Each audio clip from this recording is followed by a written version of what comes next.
Welcome to the Elvis Presley Channel. Two of the hottest stars in the world who were as talented as they were electrifyingly charismatic, Elvis Presley and Ann-Margret, shared an electrifying passion. There was evidently something magical between the two when they would dance together. They had their own music inside them that would lead to their beautiful dance moves. When his shoulder dropped, she would be down there with him. When he whirled, she would be already on her heel. Why was Ann-Margret and Elvis Presley's bonding explosive? Make sure to watch the video until the end, and if you are new here, don't forget to join our wonderful community by subscribing to the Elvis Presley channel. Elvis Presley and Ann-Margret love affair. On the completely empty MGM stage, Ann-Margret and Elvis Presley walked over to one another. Photographers began taking shots of what the studio managers apparently thought would prove to be an historic moment. And yes, there was something special at that moment. All the importance of the meeting was lost on the pair themselves, though George Sidney, the director of MGM's upcoming film Viva Las Vegas, introduced Elvis with that wonderful young lady, Ann-Margret. Said, "Ann-Margret, this is Elvis Presley." They shook each other by the hand gently, managing to utter the words, "I've heard a lot about you," at exactly the same moment, and leaving them staring at each other blankly before they began to chuckle awkwardly to begin with, but then with more and more confidence until their laughter was bouncing around the walls like so many pinballs. That first meeting originated a successful professional relationship between Ann-Margret and Elvis that gradually transformed into a romantic one. The production of Viva Las Vegas provided the backdrop for one of the fiercest on-set love affairs in Hollywood history. They both have quite similar personalities, but even after sharing a strong bond, they couldn't marry each other because Elvis was already engaged. Despite their breakup, Ann-Margret and Elvis continued to maintain a friendship until he died. Ann-Margret was Elvis's only co-star who shared top billing with Elvis on any movie, and the only one invited to his funeral. Also, Ann-Margret was the one who hosted Memories of Elvis after his death as a tribute to the king of rock and roll. When the two met at the beginning of July 1963 on the set of Viva Las Vegas, Elvis was 28 and Ann-Margret 22. Elvis was already a successful actor with 14 films. Ann-Margret, on the other hand, was at the dawn of her career. The star of Bye Bye Birdie was well aware that Elvis was a man that had managed to win the heart of practically every woman he'd ever met. In fact, he'd even managed to win over the hearts of his fans he hadn't met. The last thing Ann-Margret expected, though, was that she too would fall for him. For the first time, Elvis and the Colonel had agreed to have a leading lady, starring with Elvis in a film. The first meeting between Elvis and Ann-Margret was well planned by the publicity department for the upcoming film Viva Las Vegas. Before principal photography began, she and Elvis recorded their solo numbers for the production. Both were formally dressed, Elvis in a suit and tie, Ann-Margret in a double-buttoned white turtleneck with tied hair. After a short yet unforgettable introduction, photographers took some shots, then it was over. On July 11th they met again, this time to work together at Radio Recorder's studio on 7000 Santa Monica Boulevard in Los Angeles. Elvis had days before recorded 6 of the songs for the film. Now it was time for a couple of duets with Ann-Margret. They recorded The Lady Loves Me, You're the Boss, and Today, Tomorrow and Forever. They performed together and the magic emerged. They sparkled instantly. Certainly they were on the same wavelength. 3 days later the team travelled to Las Vegas, where they checked in at the Sahara Hotel. On July 15th local filming began in the city and continued until July 26th. After a weekend they moved back to Los Angeles. Filming resumed at MGM Studios and ran through August into the first week of September. Early during filming, Elvis asked her to go out with him, along with others, to see a show in Las Vegas. It was an innocent, friendly date. Within a short time, the co-stars' chemistry was off the charts, and they found that they were kindred spirits. Away from the film set, their bonding was just as explosive. They would play in front of Elvis's entourage, cat dancing across the floor, putting on sensual voices with Elvis teasing, "You've got me running," and Ann-Margret replying, "You've got me hiding." Elvis called her Thumper, which she would use as a code name when she called Graceland, and she called him EP. They spent many nights driving around Los Angeles together, enjoying the anonymity together and their movie careers. It's no wonder that Ann-Margret and Elvis fell for each other. After all, Ann-Margret herself was often seen as a female version of Elvis. As the days passed, they both realized that they both are quite comfortable together due to their similar personalities. They both discovered many things they had in common. In addition to the music, they shared a passion for motorcycles, a love of family, a desire for privacy, a devotion to God, and late-night talks. Everything they loved about life was reflected back onto them, as though they had both stumbled into a hall of mirrors, and with no intention of renouncing, decided to go with the flow. Even when they danced, they were perfectly aligned. The synchronization was just magical. The only threat to their relationship during the Viva Las Vegas shoot was their egos. They both were self-destructive and emotionally dependent in their own ways. Elvis believed that the director George Sidney was giving his co-star favourable camera angles at his expense. Elvis went on to complain that she was trying to cut him out of the picture, and in a way he wasn't wrong. In the final cut it was apparent that George Sidney had ensured that Ann-Margret's beauty and skills as a dancer were properly recognised, occasionally meaning that Elvis had to take the back seat. Despite the disagreement, however, Elvis found reason to swallow his pride. If Elvis let some professional jealousy show in the camera angle controversy, it didn't spill over into his personal relationship with Ann-Margret. By all accounts, that evolved quickly into a full-blown love affair. Every person around them was witness to the amazing chemistry between the two. Lamar Fike once proclaimed that Elvis's affair with Ann-Margret was not just an affair. He was really in love with her. It got hot and heavy. Marty Lacker also said, "Neither one of them was married, and they really cared a lot about each other. And Priscilla was back at Graceland." But if we talk about Ann-Margret, she clearly avoided passionate details of her relationship with Elvis in her book. Instead, she focused on the motorcycle rides and other adventures they shared as close friends. When filming for Viva Las Vegas was finalized, Ann-Margret and Presley's romance continued. Elvis continued to shower his co-star with letters, flowers, and elegant gifts. Pink was Ann-Margret's signature colour, and he bought her a pink love heart bed.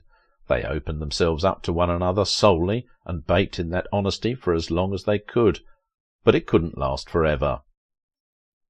Despite that sizzling love between the two, they couldn't marry. A combination of things led to their breakup.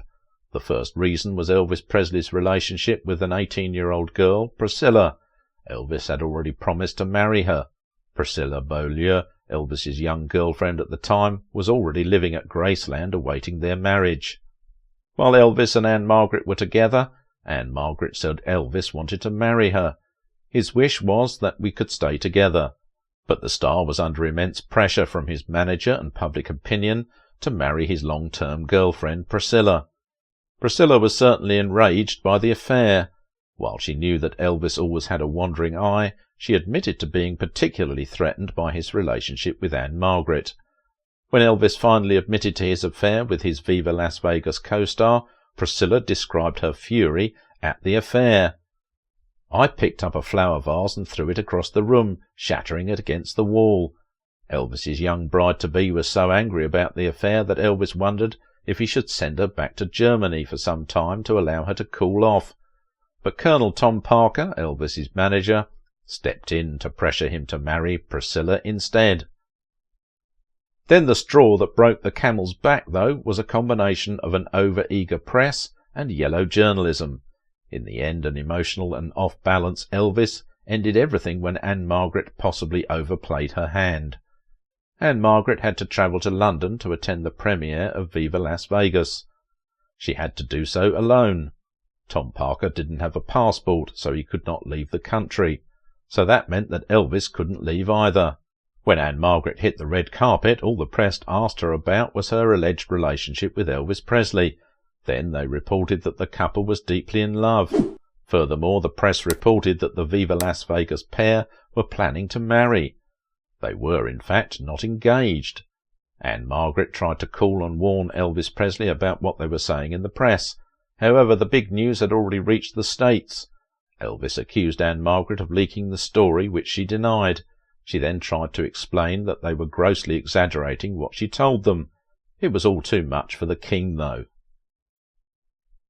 Shortly after the press onslaught, Elvis Presley broke off the affair. Eventually, Elvis stopped returning Ann-Margret's calls. Ann-Margret was mentally prepared for that. She knew that her relationship with the king couldn't last due to his engagement.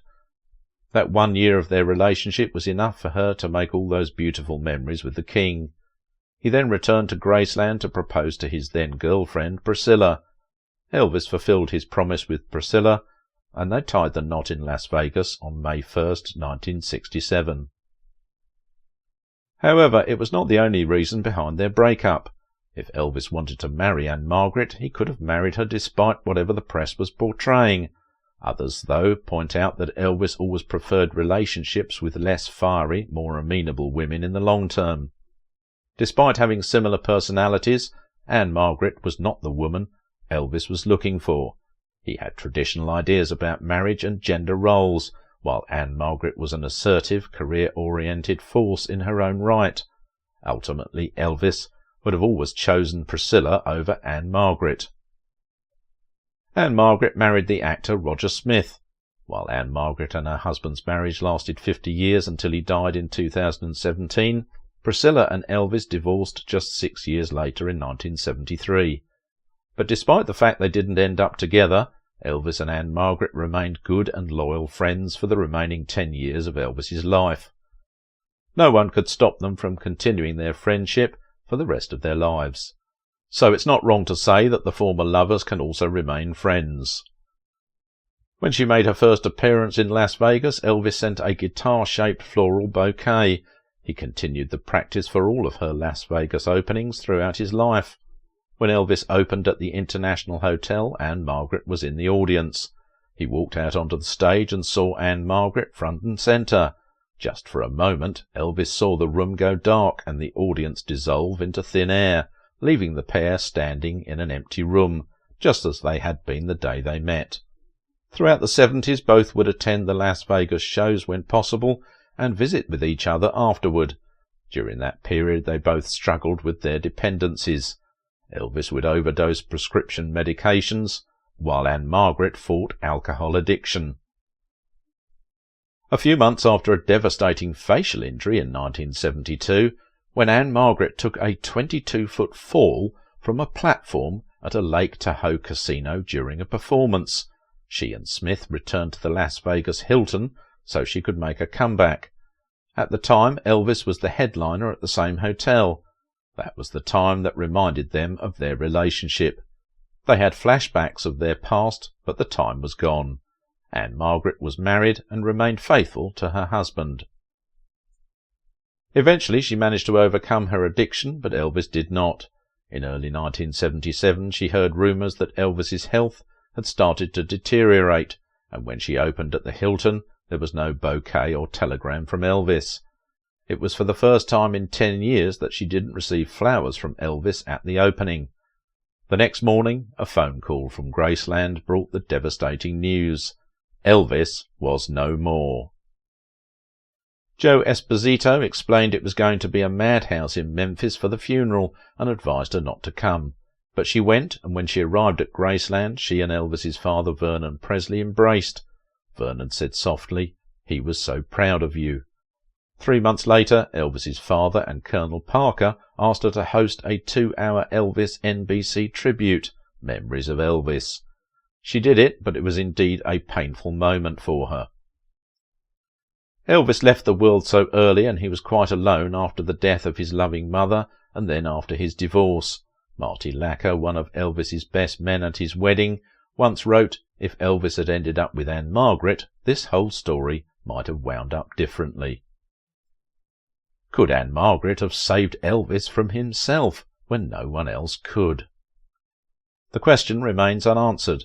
Maybe she could have helped him get off those prescription medications because they loved each other very much. Maybe she could have encouraged him to live happily after losing his loved ones. Or maybe they were only meant to be good friends. But unfortunately, even at the peak of their love affair, both of them knew it could never last. But do you really think that love can only be accomplished by marriage?